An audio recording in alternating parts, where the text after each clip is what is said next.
Good evening, everyone. Welcome to CIGI. My name is Andrea Harding, and I am the Community Relations and Events Manager here. The video we just showed you introduced you to the Big Tech podcast, which can be found on the CIGI website. Some of the guests that we've had so far include CEO of Wikipedia, Catherine Mayer, David Carroll from the Netflix documentary The Great Hack, and 2 New York Times bestselling authors.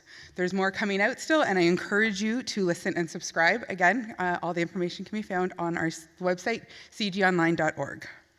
Tonight, we are pleased to welcome CIGI Senior Fellow Susan Etlinger to speak on the state of responsible tech in business with a focus on artificial intelligence. Before we begin, I would like to acknowledge that we live and work on the traditional territory of the Neutral, Anishinaabe, and Haudenosaunee peoples. CIGI is situated on the Haldimand Tract, which is the land promised to the 6 nations that includes 10 kilometers on each side of the Grand River. This land does not belong to those of us who are settlers, and it is important that we respect it and reduce our impact on it, especially in the current climate. So before we begin, I just want to remind you of a couple events that CIGI has coming up, and I encourage you to check out. On February 25th, we have a screening of Through a Lens Darkly, Black Photographers and the Emergence of a People. This is in recognition of Black History Month, and we'll also, I don't know if when you came in, you might have noticed the grid walls out there. Starting tomorrow night, we will have a photography exhibit on display for 1 month that is going to basically be showing you Black people's lives. There'll also be a little focus on the matriarch of the family in recognition that March 8th is International Women's Day. So I encourage you to either come to one of the events and check it out. The speaker or the curator will actually be here on February 25th for the movie, or come in anytime during our business hours and you can check it out. There'll be some information for you to see. We're also hosting a few events in March that are going to be in recognition of International Women's Day, including on March 12th. We're partnering with the Kitchener-Waterloo Community Foundation to bring you a panel on closing the gender gap, addressing inequality through policy change. This event, we actually just opened registration last week and it's already half full, so if you're interested, I do encourage you to register soon because I have a feeling it will fill up. I know there's a lot of events happening in March, but I think this will be a really interesting and important one. The focus really will be on policy change and what needs to happen. So for these events and many others we have, please check out cgonline.org/events for all the details and registration, and make sure you're signed up to our newsletter.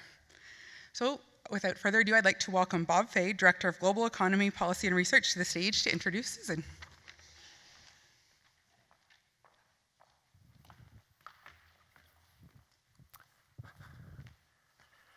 Great, thank you, Andrea, and welcome everyone. Thank you for coming. What I'm sure you're going to find to be a very interesting presentation. So over the past few years, the conversation about the use of technology has intensified, to put it mildly. I don't think anyone would have thought that when Facebook was founded, that type of platform could actually be a threat to things like democracy, or could be used for racial targeting and ethnic cleansing. Like, literally, who would have thought of such a thing? Or that social media platforms more generally could be a threat to things like national security or even health. And indeed, this is actually in contrast to the ambitions of some of these platforms like Facebook, whose mission is to give people the power to build community and bring the world closer together. So don't get me wrong, platforms have clearly done a lot of good. And in fact, digital platforms are essential elements of our daily lives. And I would say certainly to anyone below the age of 20, or my kids, who can't live without their technology. But the governance around the technology, around big data, AI, these things that drive the platforms, the governance is messy, it's incomplete, and in many cases, it's non-existent. And for someone like me, who works at a place called the Center for International Governance Innovation, this situation is unacceptable. On the other hand, it gives our think tank a lot of work to do. But in fact, the situation should be unacceptable to everybody. So we're trying to do something about that at CIGI. We explore some of the issues around digital social media platforms in a publication that we put out. You probably can't read it, but it's called Models for Platform Governance, and you can find it on our website. So what are some of the rules that the platforms should live by? Well, we know that technology is not neutral and will never be neutral. that it holds significant implications for people and society, and that these technologies have real-life consequences. That, as I mentioned, there's threats to democracy and society, and a whole host of other issues at play. And so we need to think about this in a very broad context, about the scale of how these platforms operate, the technologies upon which they're built, and the economic environments in which they operate. And so Susan Etlinger is the ideal person to talk about these issues. Her reputation precedes her. She's heard this many times. She might even be getting sick and tired of hearing it, but she gave a TED Talk in 2014 that was entitled, "What Do We Do With All This Big Data?" And it's been viewed over 1.3 million times, probably closer to 1.4. And I mean, that's a large number. And I think it and it reveals a number of different things, of course, that what she says is interesting, that what she says is insightful, and what she says is very, very relevant. So as Andrea mentioned, Susan is a senior fellow at CIGI, and her work focuses on artificial intelligence and big data. She's also an industry analyst at the Altimeter Group, which is a division of the Profit Brand Strategy. She is a globally recognized expert in digital strategy and an author of a series of reports and frameworks around AI, big data, and ethics. She's a frequent keynote speaker, and her work is cited virtually everywhere. Just go onto Twitter, and you'll see. She holds a Bachelor of Arts in Rhetoric from the University of California at Berkeley. And please welcome me and join Susan to the stage.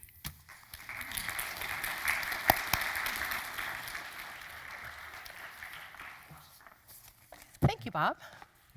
Hello, everyone. Thank you so much for joining us tonight. As Bob mentioned, I do want to talk a little bit about responsible technology and artificial intelligence and sort of how we got ourselves into this mess, and a little bit about what that means specifically, because this is a very big and very sort of diffuse topic, and it's easy to get lost in the various themes that we hear and the hype that we hear in the world. And so I want to kind of break it down. But before I do that, I want to sort of clarify some terms. I'm going to talk about an ethics around artificial intelligence. But in order to do that, we need to talk about what artificial intelligence is. And it's one of these terms that if you get a bunch of computer science engineers and data scientists and technology experts in a room, and you ask them to define artificial intelligence and leave for 8 to 10 years and come back, they will still be arguing about what it means. For our purposes, though, I want to focus on two things, and this actually comes from Luciano Floridi from the Oxford Internet Institute. He looks at it as two attributes that distinguish AI from other technologies. One is that it can act autonomously, so it can make decisions, and actually in some cases facilitate transactions, and it can also learn. And the learning piece and the autonomous piece is what makes artificial intelligence different from any technology that's come before. And then when we think about an ethics, it's a very sort of highfalutin, term, but really it has to do with norms, acceptable norms of behavior. And we have these norms in the physical world, but we don't really have them all the time in the digital world, as I'm sure you've seen if you spend any time on social media platforms. It's a very different kind of free-for-all than what we see when we walk down the street. And I would argue that, when you get into your car, there's a certain set of norms that also that are also wanting. But these two things, when they come together, the lack of sort of clear rules, and those could be legal rules, but they could also be just rules of behavior, combined with that sort of independent and autonomous and learning behavior, can create some challenges. So why is this such a big deal? Well, partly it's the social media platforms, it's the Facebooks and the Twitters and the YouTubes and Googles of the world, to the extent that Google is a social media platform. And then, of course, the platforms in China and in the EU and elsewhere in the world. But it's also business, who are using these technologies, these artificial intelligence technologies, and starting to incorporate them into their own product and service offerings. And when that starts to happen, we start to see, as consumers, as citizens and patients and just everyday people, we start to see the implications as well. So a lot of the research that I do tends to be focused on the institutional world, the world of businesses, to help them understand those sort of second-order issues, because once you start to move away from the social media platforms or think about, sort of disinformation or some of these kinds of issues that have come up, bias, for example, it seems really easy to say, well, that's an issue that Facebook has to deal with. I don't know that I have any power here. But as business owners, we do have power, and we should be well aware.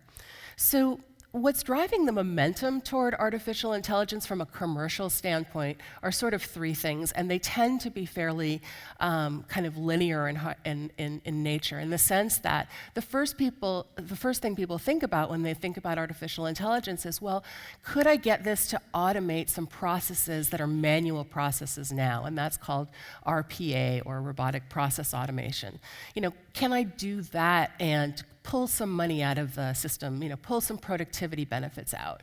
And that's really, that's a great first step. You do that, you get some experience, the organization gets used to these technologies a little bit, and then they kind of start to think about, well, what other things could we do with it? Could we maybe find ways where situations in which the experience of customers is broken?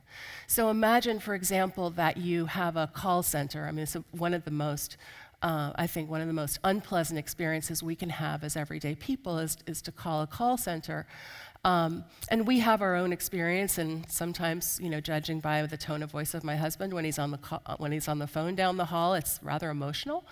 But the call center person on the other end, they have a very limited thing that they can do with that data. And they're being evaluated only in terms of their ability to get you happier and get you off the call.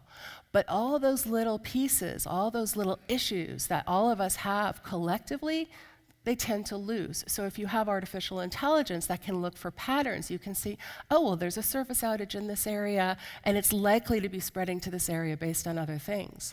Or you can see that people are having trouble because their technicians aren't showing up, or whatever that issue might be. So they start thinking about, how can we improve the experience that customers have with us? How can we make the service better?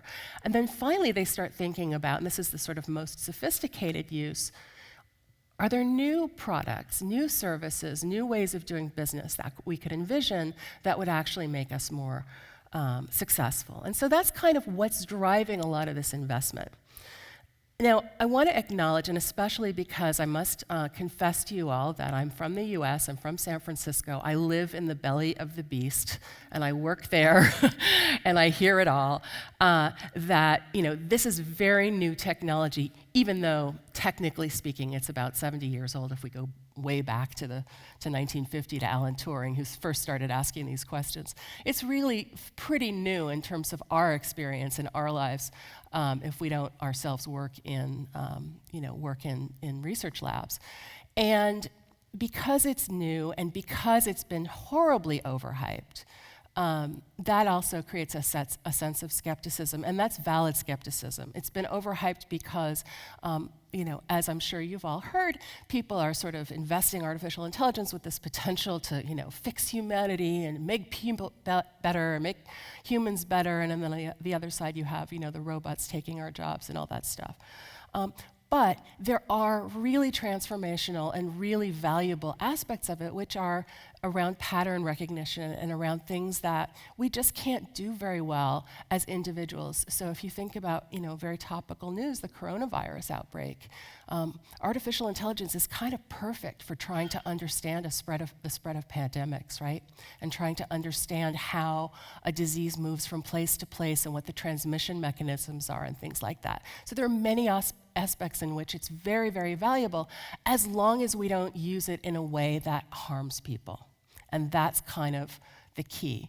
And the way that we got here, there are sort of four big trends, I think, that are important to think about, that are shaping the way that we think about AI. The first is that we're moving from screens to senses in the way that we interact with technology. So any of us in the room who are older than 20 remember a time when you didn't get to touch your computer, pinch and zoom, or have a phone you could fit in your pocket. You know, we touch our devices and we interact with them via touch. We interact, you know, anybody who has an Alexa or uses Siri or any of the voice agents, we can speak to them and they'll do things. They'll turn on the lights, they'll open the garage door, they'll play our favorite music. There's technology that can identify our faces, identify objects in the world, identify that we're standing in a room in an auditorium with people, that there's a presentation happening. All those different things, that I'm a woman, you know, although with, you know, whatever, 98% probability. So we're moving into this very sensory-based world. The next thing is, and this is really important because it's not something that as everyday, you know, sort of non-technical people we think about, is that the world of computer science is moving from a rules-based model, meaning, you know, if A, then B. You know, if situation A is true, then do B, right? So for example, if my bank balance drops below $500, send me an alert that says, hello, your bank balance dropped below $500, you know, put more money in your account.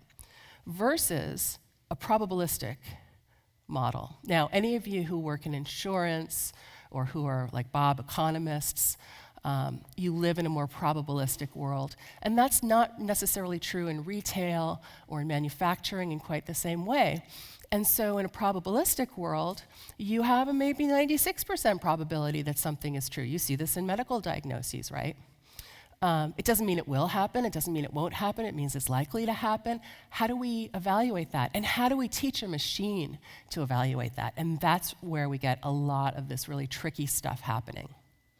The next thing is businesses are really moving, and this is, by the way, a very mixed bag, this issue.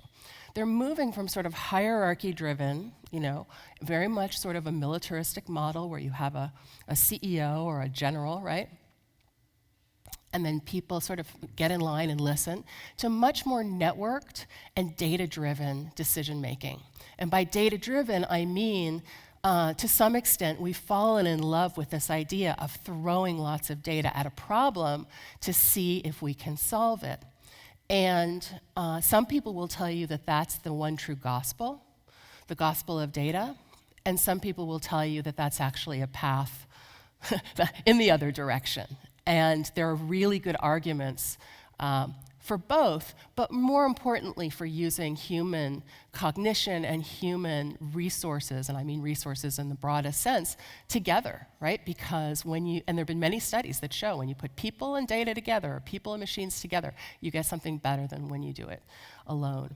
The next is around how we behave, and this is really challenging because before industry really started thinking about these problems, we started seeing the impacts. And you know, one of the challenges of the way society works, and I would argue society probably anywhere around the world, is that the people who see the problems first are the people with the least power.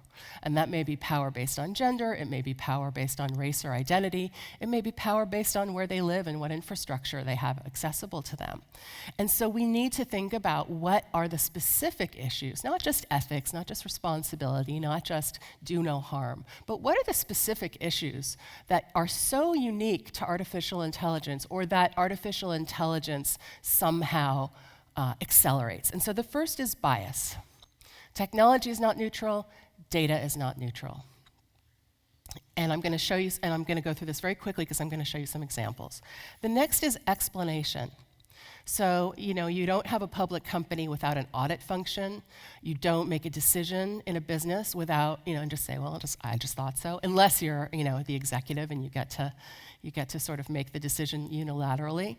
You need to understand why, and especially with artificial intelligence, where you don't have you have sort of a black box and you don't really have kind of a reason that pops out.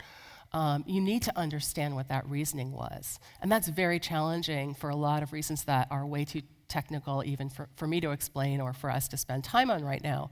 The next issue is around authenticity. and disclosure.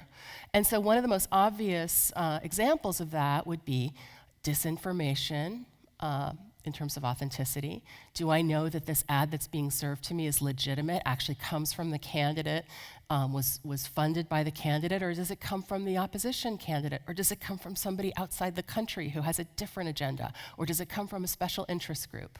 How do I know this is real? And then disclosure is around this issue of, what do you tell people? How do you tell people that they're interacting with something that is technology, that is not a person? So that could be calling a call center and hearing an automated voice. And those voices are now sounding so natural that companies are creating sort of a practice around disclosing at the beginning that people are not dealing with a person at that point. Because can you imagine, you're having a conversation, then all of a sudden you realize you're talking to a robot? That would be very disconcerting. Governance is around clearly the rules, and organizations don't have these rules. They have them maybe in little bits and bytes. They have rules about consumer protections, they have rules about disclosure, they have rules about competitive issues, or rules about all the sort of rules that govern public companies or even smaller businesses. And then finally, we have to think about the impacts. And so these are kind of the 5 things. I'm going to spend more time on the first 3 because I think they're the ones that are the most kind of interesting for our purposes.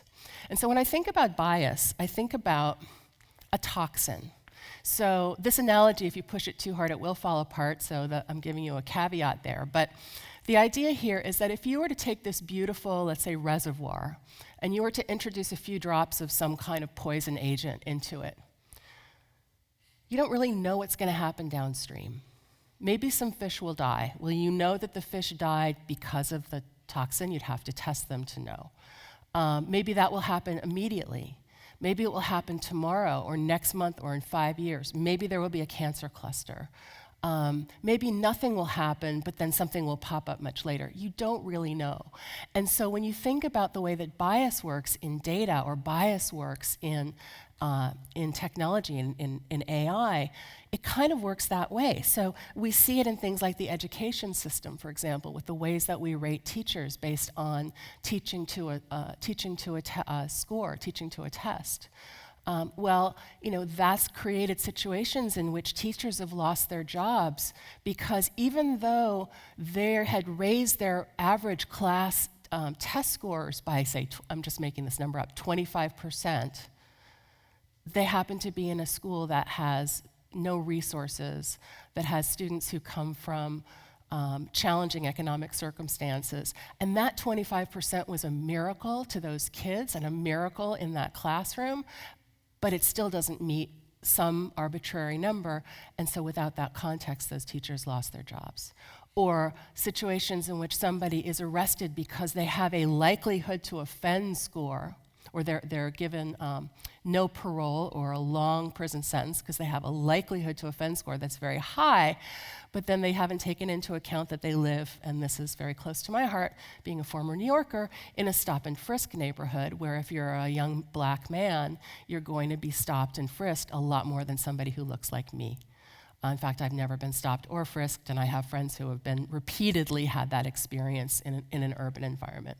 And so all those, and that's where we're talking about context, all those contexts make a huge difference. Now, in the business world, there are also some very real outcomes. There are real outcomes, for example, around things like, does person A receive the same recruiting ad as person B?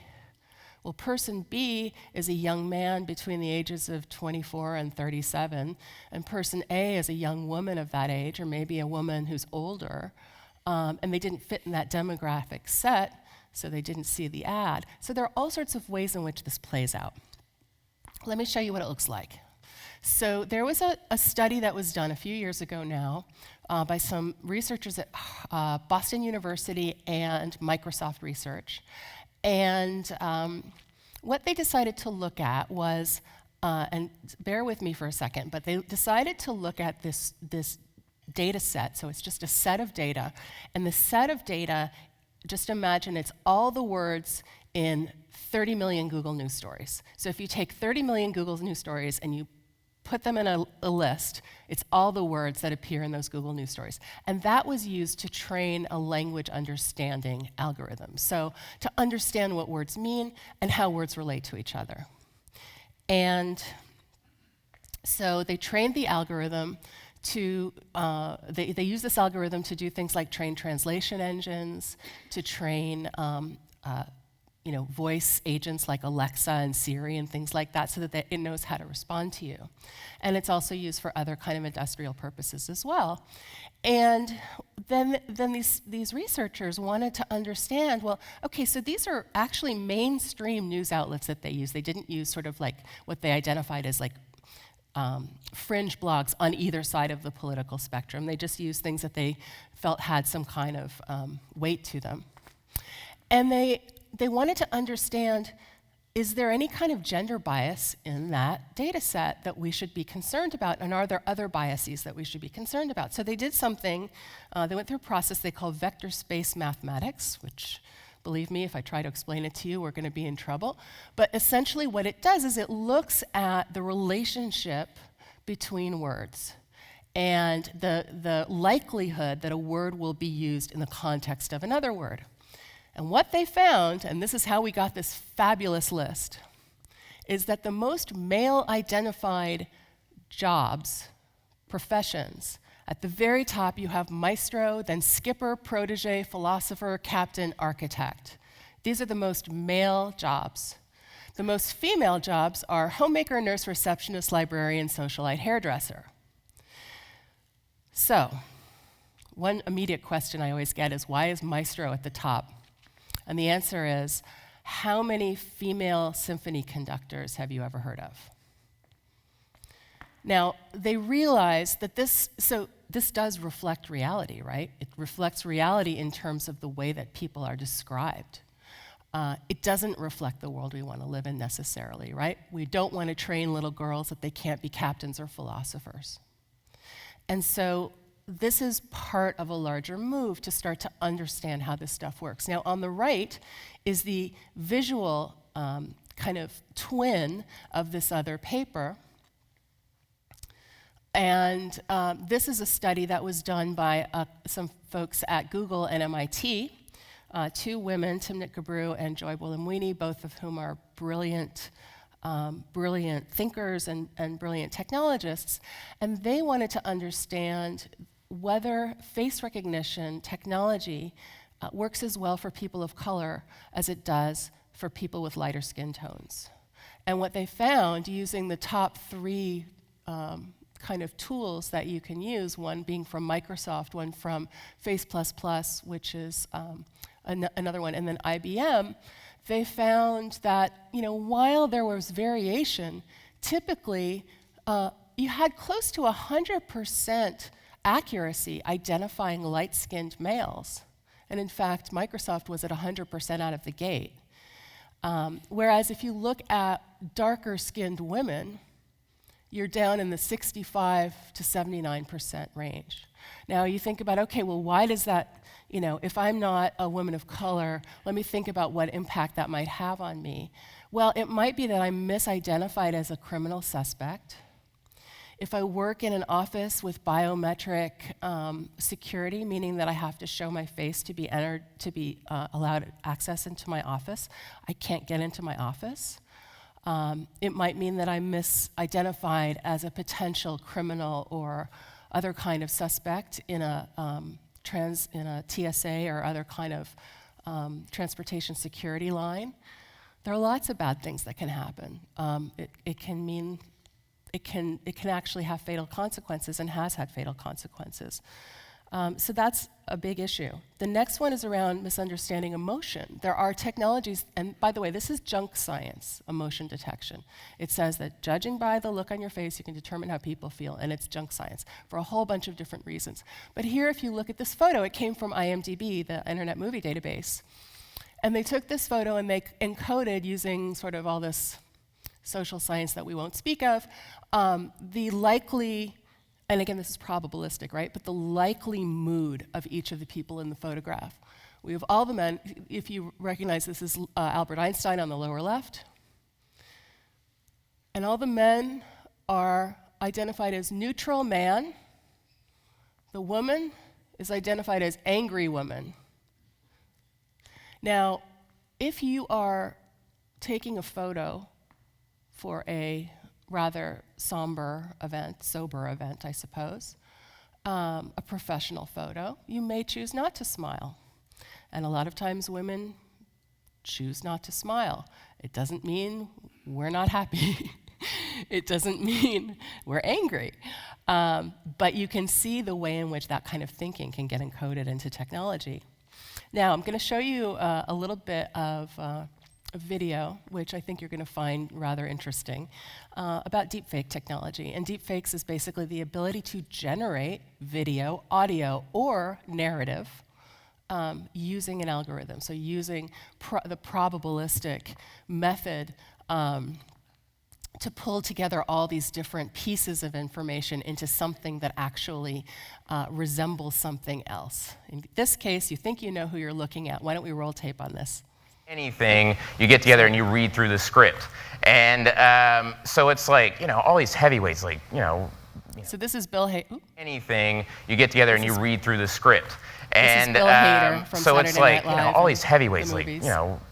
Ben Stiller, Jack Watch Black, his Robert face. Downey Jr., everybody, and at the end is like me, like, like, hey, just happy to be here, guys.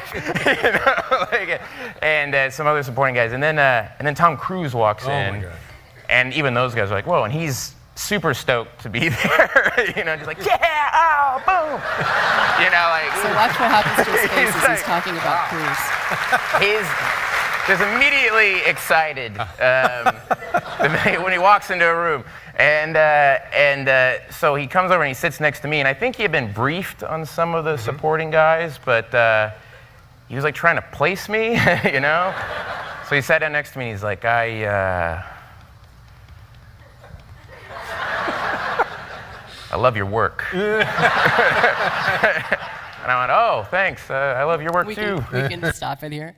So as you saw, his face turns into Tom Cruise's face as he's talking about Tom Cruise. This was done as sort of an illustration of what this stuff looks like, but it can be quite convincing. How do you use it? Well, this kind of technology was used to put Carrie Fisher back into the Star Wars franchise right after she passed away. It can also be used for other nefarious purposes, to overthrow government, for example, or in this case that came up in the news yesterday by an Indian politician who decided that he would record his own campaign video and then he would deepfake himself into multiple languages and dialects in order to be able to, in the words of the article, pander to their different, the different groups. Now, you can argue the ethics of that, right? Is that an okay thing to do? Is he actually, excuse me, is it actually okay for him to pretend to speak a language he doesn't speak? Maybe that isn't okay. And I think that we need to think about those things. On the right, we have the story of some very interesting fraudsters who decided that they would use deepfake technology to imitate their CEO's voice and transfer quite a bit of money into an account in their own name. And it worked, by the way. So, and I'm not going to talk about this very ugly slide, but just to give you a sense, why does this matter? We have to be able to understand what happened. And the nature of this technology makes it very difficult to understand. So there's a lot of research being done in universities primarily and in commercial think tanks and commercial research institutions around trying to understand and explain the reasoning behind how these algorithms work so we can go back and audit them. And then we have to think about, sort of how do we regulate, and not just regulate from a legal standpoint, but how do we regulate internally in our own institutions and organizations the use of these technologies to be able to use them in such a way that they do not cause harm to other people. So in this case, in San Francisco has banned facial recognition for use by any city agency, so it's not, the police are not allowed to use it anymore. There's some other similar bans following suit. And there are a lot of people who will say there is no reason to use face recognition at all. That it's a technology that has so many nefarious implications that we just should put a moratorium on it until we better understand it. And then on the right, of course, we've got many, many rules and many, many groups throughout the world who are focusing on what we should be doing with technology, CIGI included, of course, from different points of view. And it's extraordinarily complex, but also extraordinarily important. And so one point that I really want to make, before I sort of wrap up and Bob and I chat a bit, is that it's really tempting to say, well, and this, by the way, this is more of a sort of a US-centric approach here or point of view here. But I think it's important to explain because it kind of does inform why this is happening the way it is, which is that there are a lot of people in Silicon Valley, and I use that term kind of broadly, let's just say the Silicon cities in the US and also in other countries throughout the world, who will say, but we have the best of intentions. We don't mean to hurt anybody. We want to use this technology to better humanity. If you pull any random Facebook employee or probably Google employee out of off the street, that's what they will tell you. We're just trying to do things to connect people and make the world better. But good intentions don't matter. And they don't matter because if you're standing in a subway and somebody steps on your foot, it doesn't make it hurt any less that it was an accident. Now, you're not going to obviously, equate that to the situations I'm talking about here, but especially because they're so much more serious. But the intentions don't matter. It's the outcomes that matter, and particularly to vulnerable populations. So how do you build a responsible culture? And this is, this is a topic where there's a lot of cynicism, right? Because some companies have come out with their principles, their ethics principles. We're going to be fair, we're going to be transparent, we're going to be respectful. And then, there are voices who will say, and I think, rightly so, prove it. Show you're actually going to do that this isn't just a press release to impress us and make us sort of calm down. So I want to talk a little bit about some of the work that's being done in some of the larger companies, the larger technology companies, and I can't really name names, but you've heard of them all. They're all household words. And sort of in aggregate, give you a sense of some of the things that they're doing. So on the research side, there is now a move toward doing impact assessments on a data model, meaning if I create a model that is now going to inform a product or service or some other kind of outcome, and that model includes problematic data, I need to disclose how that could harm potential populations. Let's say we undersample a particular group. We don't have enough data about them. Their outcome might be distorted. And imagine that that's true, for example, with let's say genetic illness, right? Where you have a very small population of the sample who actually has this illness. You may be actually distorting the impact, or you may actually be vastly underreporting it because it's statistically under the radar. And this is one of the things that people have to be aware of. So they're doing impact assessments. There's a lot of discussion of, having an audit function, the way that you can audit financial papers. Shouldn't you be able to audit this technology to understand what happened and to have a clear record? In terms of product development and service development, one of the things that's happening, there's a process called the agile design process, where people try to build things quickly. It's that whole fast design process, and they're building in ethics checks where people will ask, what are the concerns that we have with the data? What have we done to remediate that? Do we have a sense of confidence that we can handle that? Under governance, people are trying to figure out, should we incentivize employees to identify issues? And how do we not disincentivize them if, they point out a problem with a very, very, large customer or something like that? And then on the culture and community, the nice thing is that there are a lot of different communities and groups and organizations that are now coming together from multiple points of view to try to solve these issues. So there's a lot happening. Here are some resources. I want to point out, I want to point out the Markkula Center at Santa Clara University. They actually have an applied ethics department. I also want to point out that MIT, there's a wonderful woman there named Blakely Payne, who's developed a curriculum for middle schoolers to teach them about ethical AI and ethical technology. And so there's research happening, and there are papers being published by all these organizations, and of course CIGI as well, to try to get to the root of some of these problems, because it is highly complex. And so I want to leave you with 4 quick thoughts, and then we can go from there. So the first is, we think that our lives are now being run by AI and being run by technology, and we're interacting with it a lot. Even if we don't see it, it's there. And this is only going to intensify over time. And so we have to deal with these issues early on. Because if you imagine back to like 1920 in the automobile, you couldn't have imagined where we are in 2020. So we have to start thinking about that. The second thing is that regulation has its place, and it's critically important, but it isn't everything. There's a lot of gray area, and those gray areas are where a lot of these problems happen. And so regulation, both mandated and sort of internally created, are both important. The next is that, I'm not a big proponent that like robots and humans are going to fuse into some super being. I think that's silly and it's science fiction.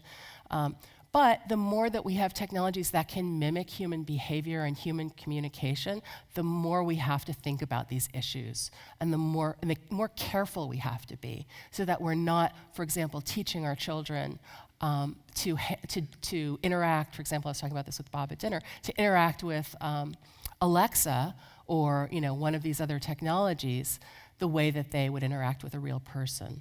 And then finally, there tends to be kind of resistance from the technology world to say, well, you can do all the regulation and the carefulness and the and the ethics and stuff, but that's just going to stifle innovation. And that's just a red herring. It's not the case. In fact, I do think that more human-centric technologies that are actually intended to help people as opposed to just create sort of addictive behaviors, are where we should be going. I don't know that we will go there, but I certainly hope we will. So that's all I've got, and thanks so much for your attention, and Bob and I are going to chat now. Thank you.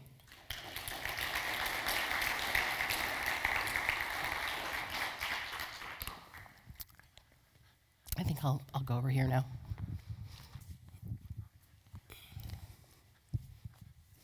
Hello. Well, I just almost want to give you a break for a second, because you covered a lot of ground. And you covered a lot of ground, like big issues, like enormous issues. And I almost don't even know where to begin, but maybe I'm going to start with give you a break, and I'll just tell a little story. I was talking to my 6-year-old daughter a few months ago, and I asked her a question, and she gave me the answer, and I said to her, I go, how did you know the answer to that question? She goes, Daddy, I saw it on the iPad. And I said, oh, that's interesting. I said, okay. And she just looked at me, and she goes, like, shaking her head. She goes, Daddy, the iPad knows everything. And I thought, she's right for all the wrong reasons. Yes. She thinks, she can find whatever she wants on it, but what she doesn't realize, of course, is every interaction with the technology is being captured somewhere. Mm-hmm. And so this is where we've done some work here at CIGI on social media platforms and trying to figure out the governance around how that data is being captured. So I thought maybe I'd start there, and with the enterprises that you've engaged with, like, how seriously are they thinking about this? Like, I think what you said is there are a lot, like your slides is not there, but there are a lot of initiatives going on. Yeah. But there's a lot of initiatives going on, but it doesn't necessarily add up to something substantial or coherent, or something that would perhaps make me more comfortable with my daughter, everything about my daughter being captured somewhere. Right. So I will say that Facebook, Google,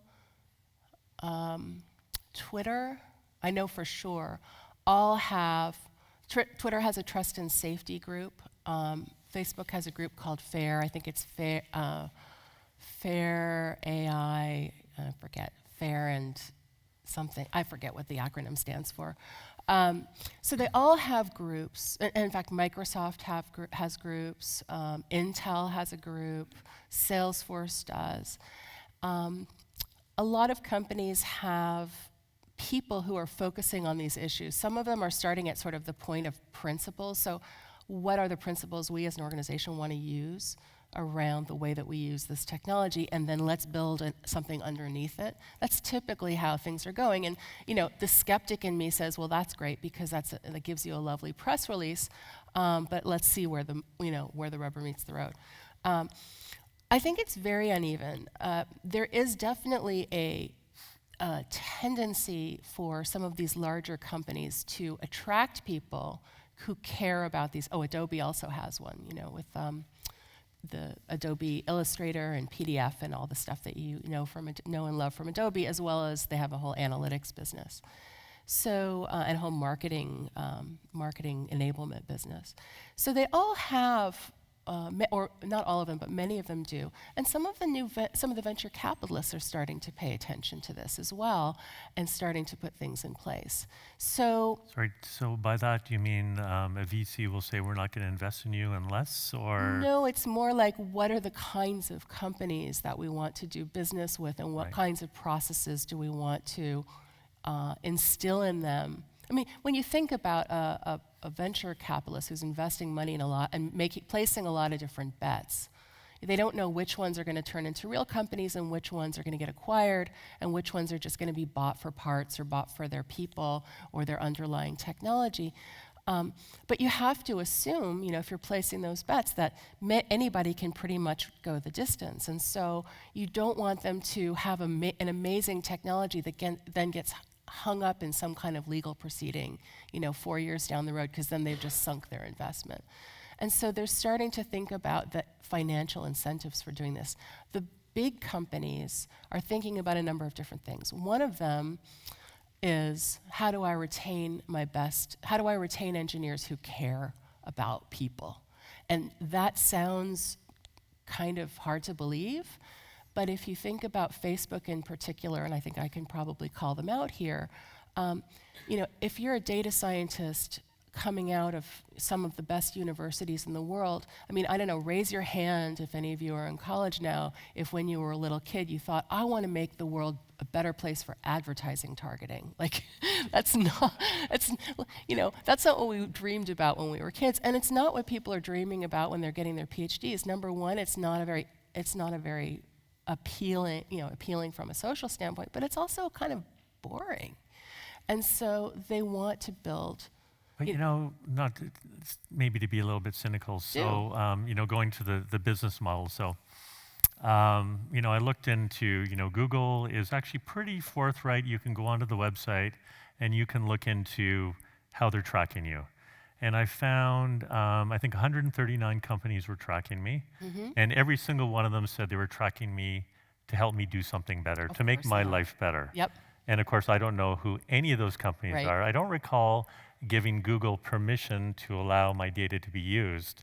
And of course, it's partly to generate revenue through the advertising model. And of course, I'm probably the worst because I make sure I try to give up as little data as possible, so the amount of revenue they'll generate off me when they put me out to auction is going to be very small. But how many people do you think really understand this? Very few. And so, you engage with business all the time. You think it would be pretty simple for a company to be more transparent, like Google, I think, is trying to be, but they have a long way to go, about the underlying business model and what they're trying to achieve. It's hard, and especially when you start looking at them as so much an apples and oranges and pears and, mango type of situation. When you look at Facebook wants to keep you on the platform as long as possible. Like, that's what they're there to do. Google is there to give you what you need as quickly as possible so you'll do more stuff. Microsoft doesn't care about your data. They're selling technology. So they have, in some ways, the luxury of having a very sophisticated team around fair technology. And also, they don't look at their customers' data. The same with Salesforce. They don't look at their customers' data. And so it's not their data, and they don't have that liability, so they can build processes to try to encourage their customers to be better consumers in the ecosystem. What I'm saying is that their economic incentives are not completely misaligned with being more responsible. With Facebook, it's a different story, right? Because the more stuff you disclose, the more friction you put in the experience, the less time people will spend. It just makes it uglier. You've seen this happen with, why am I seeing this? Why am I seeing this ad? Or your privacy settings. If you try to open your privacy settings, it's like, just go take a Tylenol and go to bed. It's just so complicated. Part of that is just the nature of the beast, but part of it is also they're just not incented to do it, except that they're getting kind of raked over the coals for it. So what do you think about Facebook saying, regulate us? Like, do you take that at face value or is that cynical? I think there's a little bit of, I double dog dare you, right? Yeah. Figure it out and regulate us. I do think that there's a little bit of, I won't say a little bit of arrogance because there's a lot of arrogance. I do think that's a little bit of just a political theater, frankly.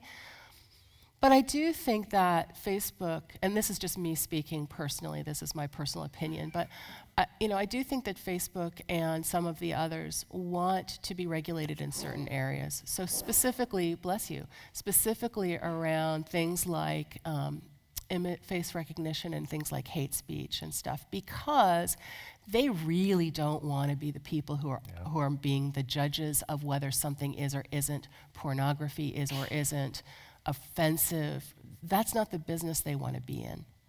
But do you think that just tell us what to do and we'll build it and we'll do it and we can move on. But do you think they can really say, we're just intermediaries, we don't control the content? No, that's just, I can't think of a polite word. Yeah. Nonsense. Yeah.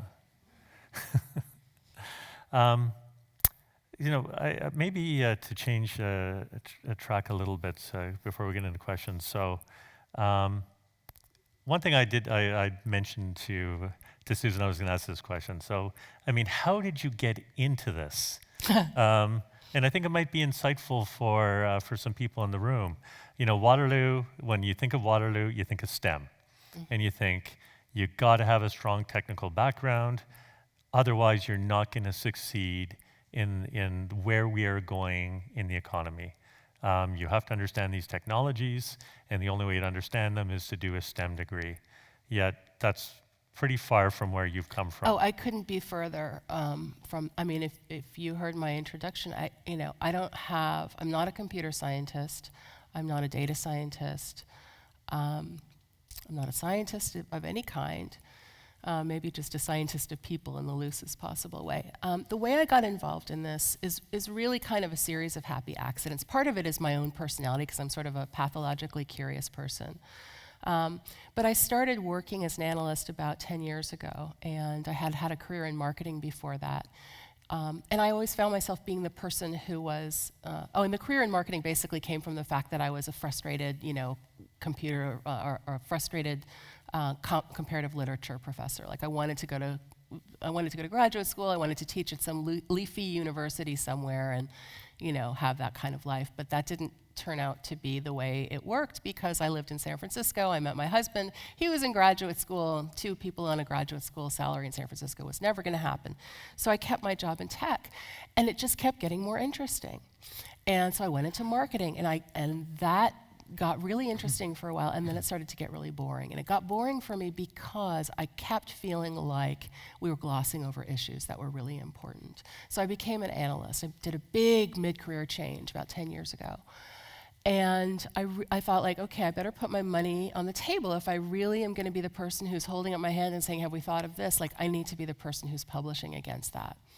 So I started doing that, and I got very involved in social media data early on because part of it, honestly, was the politics of the situation. I was in an analyst firm where, just imagine it's kind of like a law firm, or it's kind of like an academic department where everybody has their, it's like a feudal system. It's like Game of Thrones, right? Everybody has their territory, and I was like the interloper coming in trying to find my territory, and the one thing nobody wanted to touch was data. And I thought, okay, I guess I better learn about data now. So I learned about data, and then when you start looking, I have a look of shock on my face because I'm an economist. So well, you are, but data I didn't is, have life. that. Like I grew up reading like poetry and going to the movies at the at the art theaters. I just wasn't that kind of person. I didn't think I was, and it turned out I was, and kind of more nerdy than I thought I was. Hold on. I don't like the inference here. What? No, I mean it in a totally positive way. I mean, all of my best friends are, the nerdiest possible people, and I love them for that because it takes a passion to try to answer a question, and that I do have, and to try to understand something. And what I did not understand is how we were going to take the way that all of us communicate on a regular basis, put it on a screen somewhere, and how somebody's going to make sense of what that is. How they're going to make sense of any one of us in this room as a human being based on the stuff we put on social media. Okay, yeah, I was going to buy a dishwasher. I mean, yes, that is one thing that a company can know about me, but that's pretty much, or like I'm looking for skincare for my teenage son. But like what I care about, my political affiliation's probably fairly obvious, but like, the other stuff, I just felt like, how do we really do that? And should companies be making claims they can do that at all? And that's how I got interested. Well, but I mean, now, of course, with the Internet of Things and 5G looming, companies can learn every single little detail about our lives.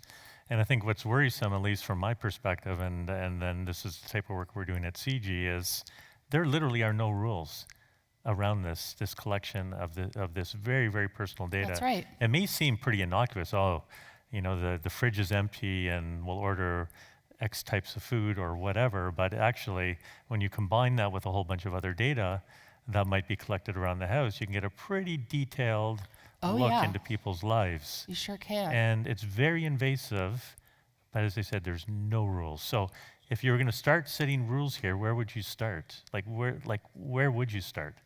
And would you say we leave the companies to help define the rules, or the government should come in, or what approach would you suggest? Well, if I didn't say the government should come in, you'll kick me out of the room. So, but I do believe that because I don't.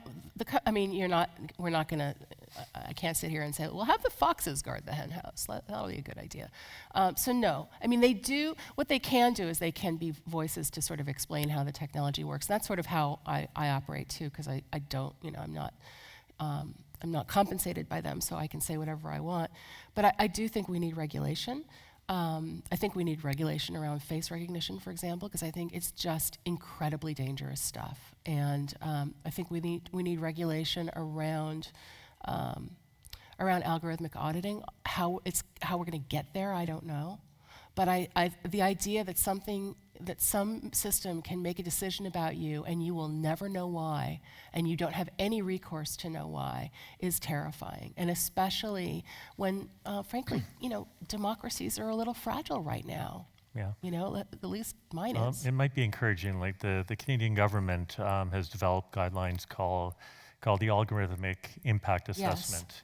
And it's a tool that has to be used to keep track of how decisions are made when automated processes are being used, so that if a decision is made that affects you personally, you do have the right to go back and ask how that decision was made, and they would have to be able to explain where the algorithm was used and how it was used in that decision. So I think that's a good start. It is. But of course, that's the government. Right. And increasingly services are being provided outside the government. So Right. Yeah. Well, and also it doesn't cover the situation in which, half of this room doesn't get the recruiting ad for the programming job, right? Yeah. So that, part of the challenge is we need to break these issues down by the outcomes, So what are the harms that they can cause? And, for example, tracking migrants.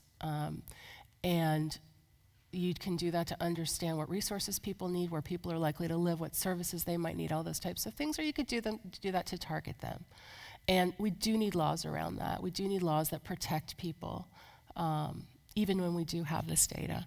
And at the same time, I think and I hope, the optimist inside of me believes that we will get to a point where if we do have a choice between company A and company B, and company A has shown us that they're a good citizen in terms of how they use our data, and they're not rapaciously collecting every little bit to just try to extract value out of us, but that they actually are creating services that we care about and they're being transparent, I'm kind of more likely to choose that than company B. And I'm hoping, and I don't have research on this, but I'm hoping that does happen. Well, I think we're at the point where why don't we open up the floor to questions? Mm-hmm. I can't see a single thing. Yeah, it's kind of hard to see, so... So I'll let you, maybe Andrea, if you want to just sort of people are going to come around. They've got our... okay. Oh, there we are. You have the magic cubes and everything? You got the magic cubes that can be thrown around. Cool. I'm always terrified. I see a of those hand things. way up there.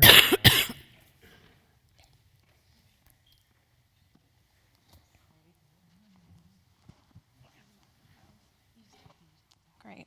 Hi, Susan. My Hello. name is Allison. I work in our public affairs department. Hello, Bob. You talked a great deal in your presentation today about the ways in which bias, particularly around gender, are feeding into algorithmic decision making. What are some ways that the tech giants, the largest companies, are trying to mitigate that issue, and what are some ways that regulatory bodies can ensure that we're doing that as well?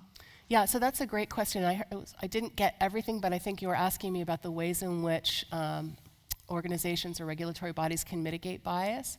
So there's sort of three places you can look. And some people will say, there's a wonderful woman, Kathy Baxter, who works at Salesforce, who will say, it's a cross-organizational responsibility. And by organizational, I mean, in that sense, a commercial responsibility. That, from the beginnings of kind of industrial research to do those impact assessments to understand, if we are to create this product or this service or this system, what harm could possibly occur? There's this thing called, proxy data, for example, where you can't use gender, or you can't use race, or you can't use age, or things like that. But zip code will tell you somebody's race with a near certainty. So part of the challenge with that is that Bob knows this in his bones as an economist, but data scientists hadn't necessarily been taught those things, and this is new to them. And so imagine that you're building a model without any understanding of what the social impact is. So it starts there, and then in the way that you build, your model. People are now doing model reviews within organizations. So they'll have different people come in and look at, and not come in from the outside necessarily, but I do know that some of these large businesses are bringing in people from the Electronic Frontier Foundation or Human Rights Watch or Amnesty International to help them understand what some of those implications could be around big issues, right? They could be issues of climate, they could be issues of discrimination, to try to educate and sort of bring up the level of awareness more broadly. And then in the product development process, having those checks and balances, having those moments where you stop and you evaluate what those possible outputs could be. So for example, in the case of the recruiting algorithms, and there was a pretty controversial story about Amazon and some of the technology they were using, essentially concluding that, the best candidates for a particular job happened to be male, happened to be white, happened to be between the ages of 24 and 31, because probabilistically those are the people who had been the highest performing people within the organization. So you need somebody from the outside to say, well, yeah, that's based on historical data. That doesn't account for the fact that you haven't been hiring enough people of color. You haven't been hiring enough women. And women tend to leave at a certain point because they're not getting the resources once they, once they have families. And so how can we create a halo around that so that not only do we have the awareness around these issues, but that awareness is actually engineered into the way that we build our products and processes. We are in the most embryonic stage of this now. And the thing that makes me happy is that when I first started doing this kind of work, and I would be like at an industry event or meet new people, and they say, oh, what do you do? What do you work on? And I would tell them, they would sort of very awkwardly back away from me and go find somebody else to talk to. And now people really do want to talk about it. That makes me happy, but it's also, many of these challenges many of them are tractable, and we will find good, workable, standard solutions to them. And many of them are going to be years-long processes to try to figure out how to deal with them. Because the truth is, fundamentally, you cannot fix technology. You can't fix technology problems that are caused by society.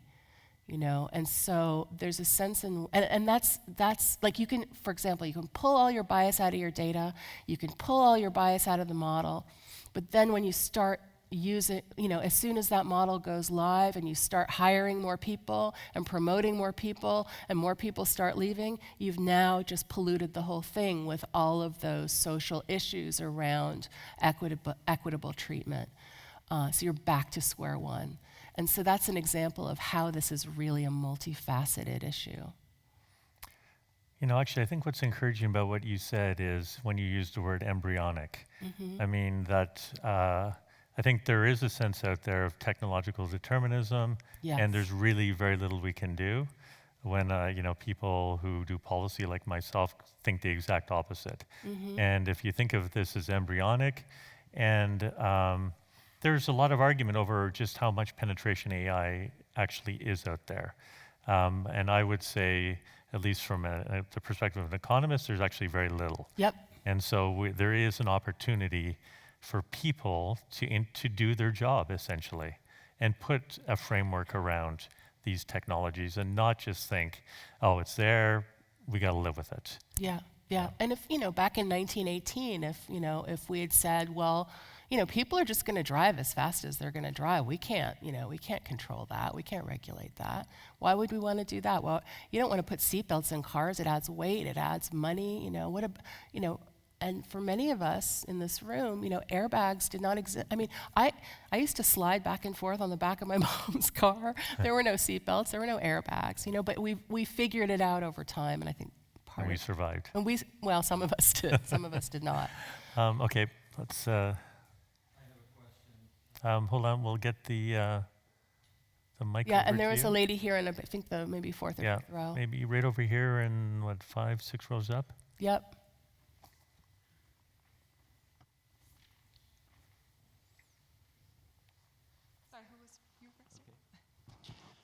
Okay. Yes, we have another mic over there that we can get over. Yeah. Yeah. Okay, my question is on the regulatory front, I'm all for regulation, but we always live in a balanced world between individual and collective rights.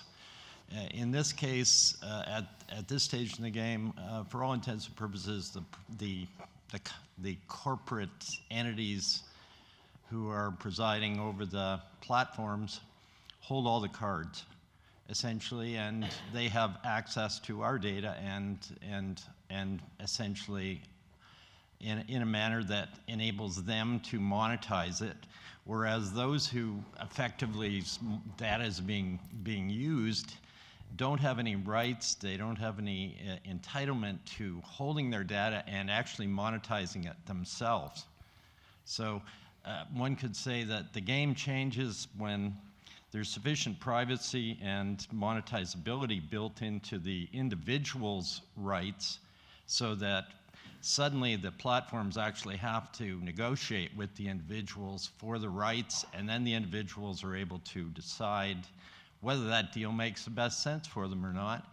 Right. And over that, and then you can embed, like we have all the cookies and all the tracking embedded in the browsers, along with, you know, right now all the fences and protections that you can put into your browser in order to avoid your privacy being, you know, penetrated as much as you can. I'm all for having an auditable system that basically enables you to transact, that can be readily judged by an intermediary, audited, both financially and from a privacy point of view. That creates a system that essentially is more balanced between governance and auditing, and the empowering the individuals to decide on whether they want to monetize something. It's amazing to me that we have all these loyalty cards, but there's a gazillion people floating around the web who get nothing for the data.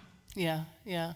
It's interesting. There's a school of, so I think I absolutely take your point. There's a school of thought that says we shouldn't actually move toward monetizing our data as individuals because it has the real potential of creating sort of data inequalities between the people who can afford to you know, keep their data, you know, who can afford to do that, and the people who can't. So the people who can afford those privacy options, the people who can afford essentially not to share their data. And so you know, I'm not a policymaker or really a policy expert, but I do think that it's you know, there's a multiple levels here, and I know Bob is doing a lot of thinking about what this looks like as well. Yeah, no, that's. I think, I mean, I fully share your concerns that the people who, that a certain group of people may be the ones that are essentially forced to sell their data. And of course, that leads to biased data. I think the issue, the way we're thinking about it, is more about control over your data. And what control should you be allowed to exercise over your data? And so there are different ways of thinking about this. In Europe, they've tried to give the individual a lot more control than what we see here in Canada, the US. And then in China, you got no control. I mean, it's collective. And I don't think we probably don't want that model either. So I think, you know, from a Canadian perspective, we want to find our own way through this. Yeah. But because right now we've got a US-dominated model. You're pointing at me as you say US dominated. US, sorry. It's all right, I can take it for the day. I'm an honorary Canadian for the day, if you don't mind. Hi. Okay, so actually you just touched upon a point that I wanted to ask. So coming from Europe, I always find it interesting how there are examples of reluctance to protect customer over business. And I think working with data is one example of that. So GDPR, there was a lot of controversy when it came out, and people said, oh no, you're going to kill businesses with this, you're going to make all these companies go out. But what I would argue is that actually it's a quite successful model, not just because it was an opportunity for to find those companies for breaches of data laws, which happens constantly because they don't have incentive to protect the data unless they are properly fined. It also made it more transparent, so they need to explicitly state what kind of data they're collecting, where this data is going. And even though most people will click yes, yes, yes, I agree, you now have a choice to disagree, and you do actually have a choice to still access the website without allowing them to have this sort of information. Why is Canada not looking at that model? Why is there so much reluctance into adopting something similar? You better take that one. So, I mean, GDPR is interesting because if you've been to Europe and you go onto a website, like I go to Europe and I go onto a website in Canada, do you agree to the terms and conditions? And I go, no, and I got locked out. So I can't look at a website that I would normally look at in Canada. And here I can just ignore it and get onto the website. I'm not sure how satisfactory that is. Like, is that a satisfactory situation? I mean, GDPR, as I say, it is individual based. I don't think people quite have the control they think they have. Yeah. GDPR, it's just been implemented though. and there is a phase-in period that, and they are working through a lot of the issues that have come up. I think, Canada, I think I can probably say this, because I was at a briefing yesterday in Ottawa, and the government is embarking on examining privacy law in Canada, and what should that look like? There's been a lot of complaints about both privacy around government data and then personal data through something called PIPEDA. And so the government is actively looking at this, and I think, quite frankly, it's about time that they looked at this. But what is considered private, really?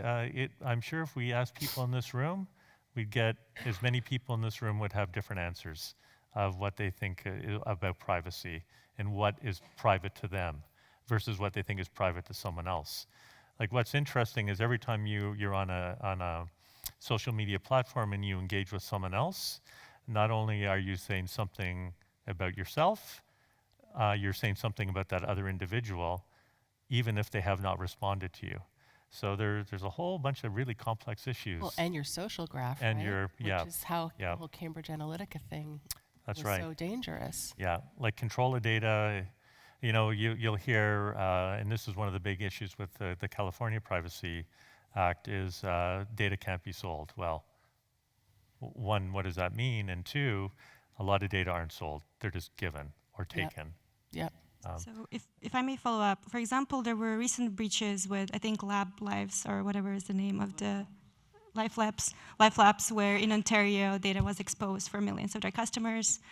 Similar breach was with Desjardins last year in Quebec, and data was through an internal employee, personal data was leaked, including like social insurance numbers, etc. What are laws there in place to ensure that companies work harder on things like this not happening? Well, excuse me. And by the way, I'm a huge fan of GDPR. I think I have the luxury because it is a different experience in the US than it is in Europe. But I think about GDPR as much an education campaign, really, as anything else. I mean, you were sort of alluding to it in your earlier remarks that it is a whole new way of thinking about data and a whole new way of thinking about an organization's responsibility.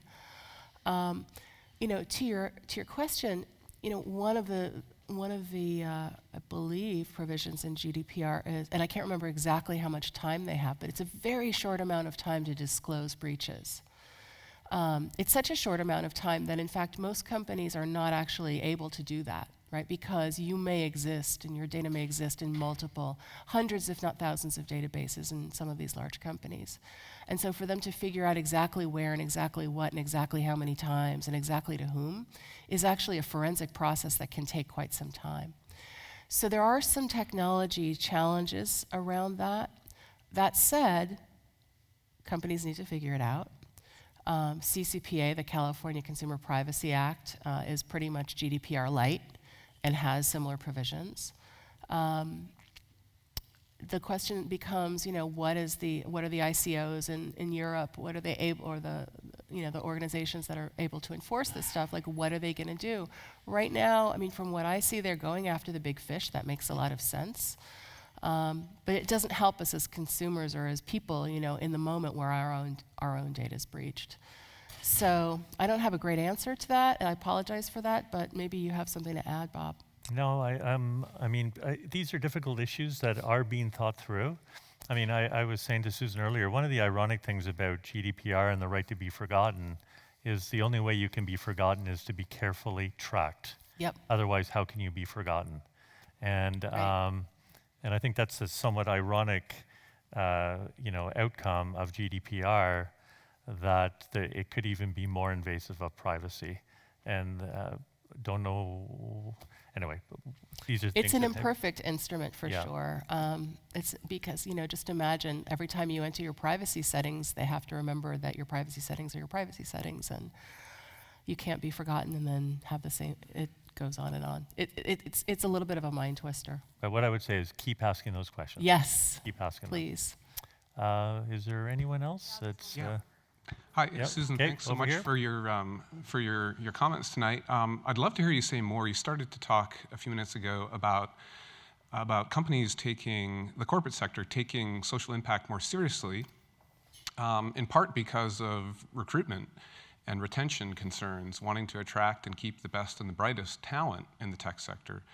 And so I'd love to hear you say more, specifically, given that we've also seen a rise of corporate activism or employee activism Yes. recently, and some blowback or pushback to that. So how optimistic are you that individuals have some agency in this, and also collectively could have some real power to exert in terms of increasing the responsibility of their employers? Yeah, I will say depends on the time of day that you ask me the question, what my response is. The people who I speak to who have these jobs, they really believe that they can have an impact, and they are having an impact in terms of starting to change the culture of their organizations to think about these issues more seriously and in a way that is actually more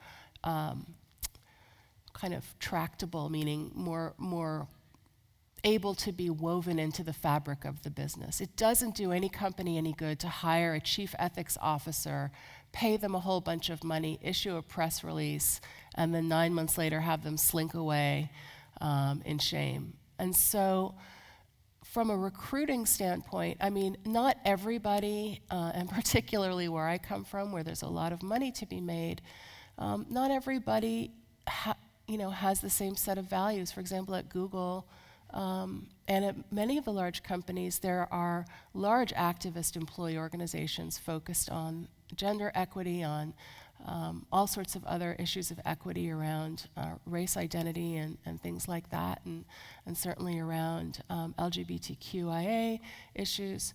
And then there are groups of people who are very, very publicly saying, all the things you would expect them to say, that this is just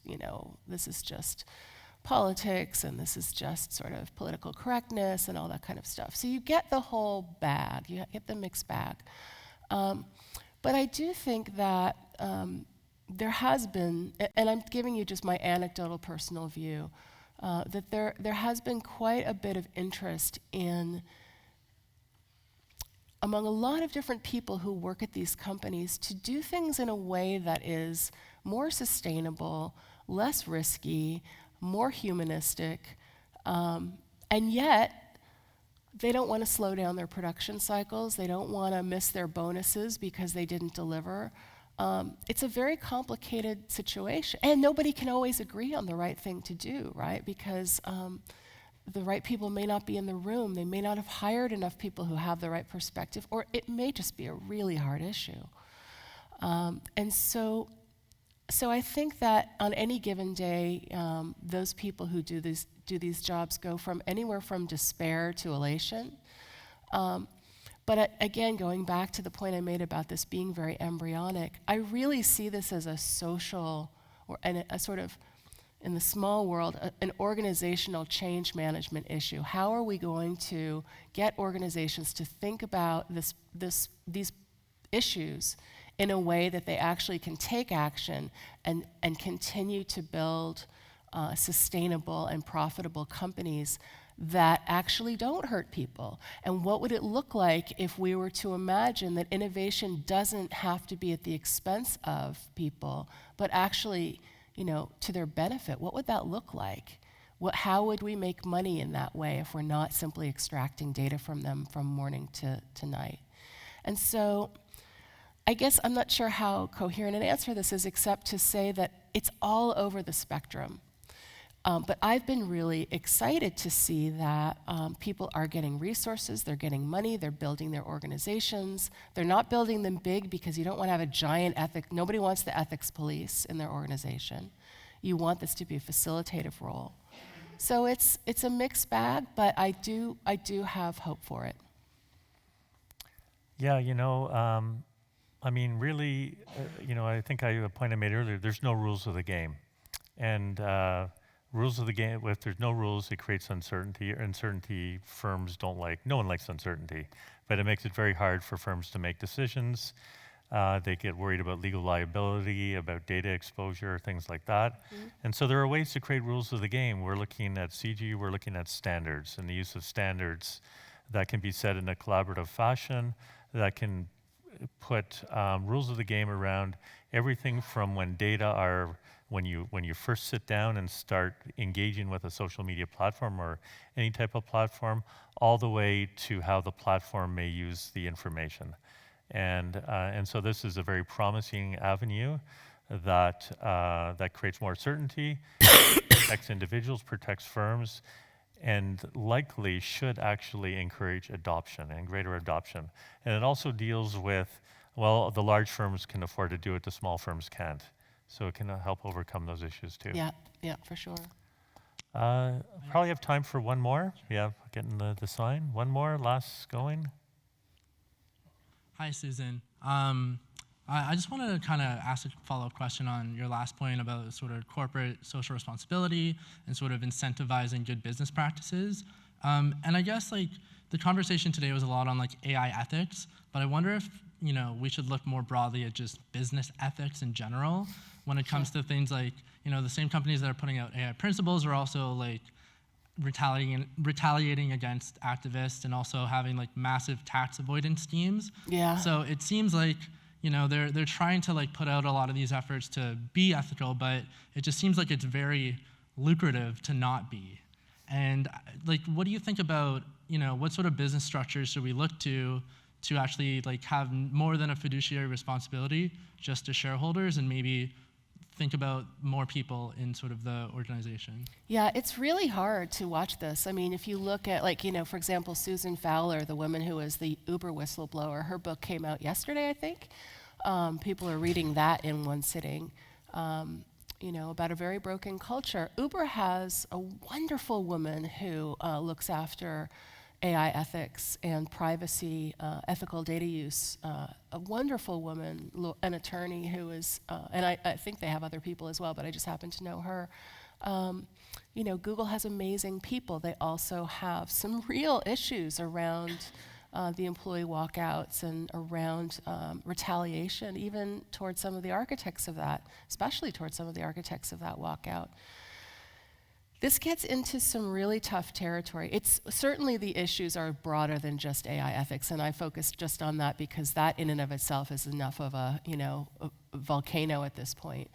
There are even issues about to whom do we sell our technology. I mean, we had some very big issues in the US around selling technology to ICE, the immigration control, or around the Customs and Border Patrol. And I will tell you that those companies who are in the news, and I can tell you, and one in particular that I can't name, they have some very clear rubrics in place about we will sell you this technology for purpose A. Purpose A would be, for example, in a prison system to identify the placement, the location of prisoners and make sure that there are no fights and essentially look after safety and make sure everybody's where they're supposed to be. This is a situation, obviously, in which some of our daily human rights are minimized, right, being in prison. And that is something that we can sign off on and sleep at night. We will not sell it to a foreign government to surveil people in a public square. All of these issues have tremendous not only complexities, but tremendous kind of internal conflicts, right? The same people who stand up and say, we want to build ethical AI are sometimes the same people who say, who feel threatened by, bringing in other people or who have a hard time knowing how to evaluate and reward people who are different from them. We're all learning how to deal with all of these issues. So I think we have to accept that that this is always going to be a little bit of a cognitive dissonance. I think it's easy and probably sometimes correct to say that some of the companies say, look, beautiful AI ethics principles, look over here, never mind our, 5,000 employees who are on the street today. The PR teams are, they're clearly figuring out how to play that game. But I don't think that should minimize the idea that this is actually work that needs to be done, that people want to do, that should be done, and that has to be done. So I try to live with all of that in my head at one time, and some days are honestly better than others. Okay, well, I think on that note, I think you can see why Susan is so popular on the internet, so to speak. God forbid. I don't want to be popular on the internet. Well, your TED Talk is very popular. She gave us a very interesting presentation that really just scratched the surface of many of these issues. As I said earlier, at CIGI, we're thinking a lot about these issues. Susan, in this publication, Models for Platform Governance, Susan has an essay, and there's a whole bunch of essays that cover a number of the questions that were asked here today, but certainly not all of them. So Susan, thank you very much for coming up. It's my pleasure. Thank you all for coming out. Yeah.